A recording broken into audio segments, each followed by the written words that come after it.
Hi అండి, welcome back to Viha creations. ఇంట్లోనే ఈజీగా సింపుల్గా నెయ్యి ఎలా ప్రిపేర్ చేసుకోవాలో నేనైతే ఇప్పుడు చూపిస్తున్నాను.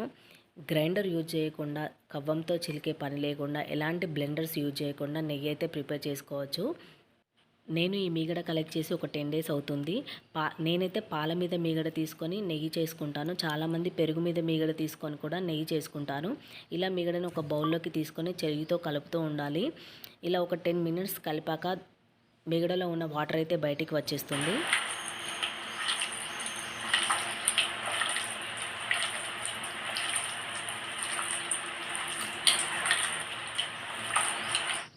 చూడండి, ఇలా వాటర్ బయటికి వచ్చాక ఇంకో 5 మినిట్స్ అలా కలుపుకున్న తర్వాత వాటర్ పోసుకుంటే వెన్న మొత్తం పైకి తేలుతుంది.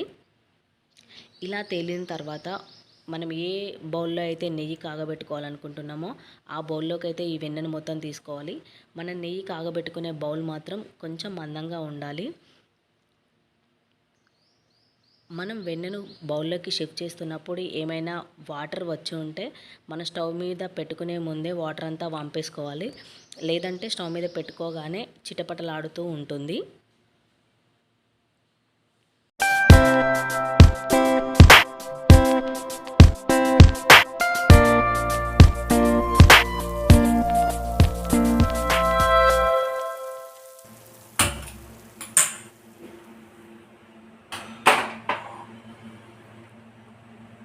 ఇలా మధ్య మధ్యలో కలుపుతూ ఉండాలి.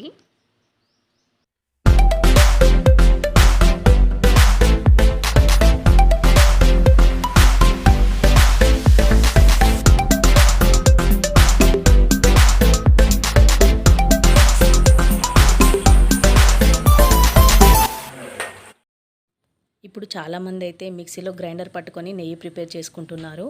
మా అమ్మ వాళ్ళైతే కవ్వంతో చిలికి చేసుకుంటున్నారు. నేను కూడా చాలాసార్లు ట్రై చేశాను మిక్సీలో చేసుకోవడం, కానీ నాకు అయితే రాలేదండి. అందుకే నేను చేయితో ఇలా చేసుకుంటాను.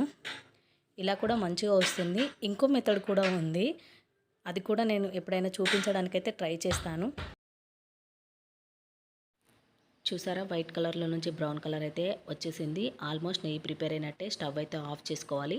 నాకు నెయ్యి రెడీగా చల్లారిన తర్వాత మాత్రమే మనం ఏ బాక్స్లో అయితే స్టోర్ చేసుకోవాలనుకుంటున్నామో ఆ బాక్స్లోకి పక్కనైతే పెట్టేసుకోవాలి. టీ స్ట్రైనర్తో వడబోసుకొని పెట్టుకోవాలి.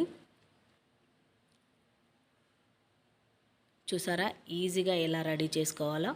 ఈ వీడియో కనుక మీకు నచ్చినట్టయితే లైక్ చేయండి, షేర్ చేయండి. మరిన్ని మంచి వీడియోస్ కోసం మన ఛానల్ని సబ్స్క్రైబ్ చేసుకోండి.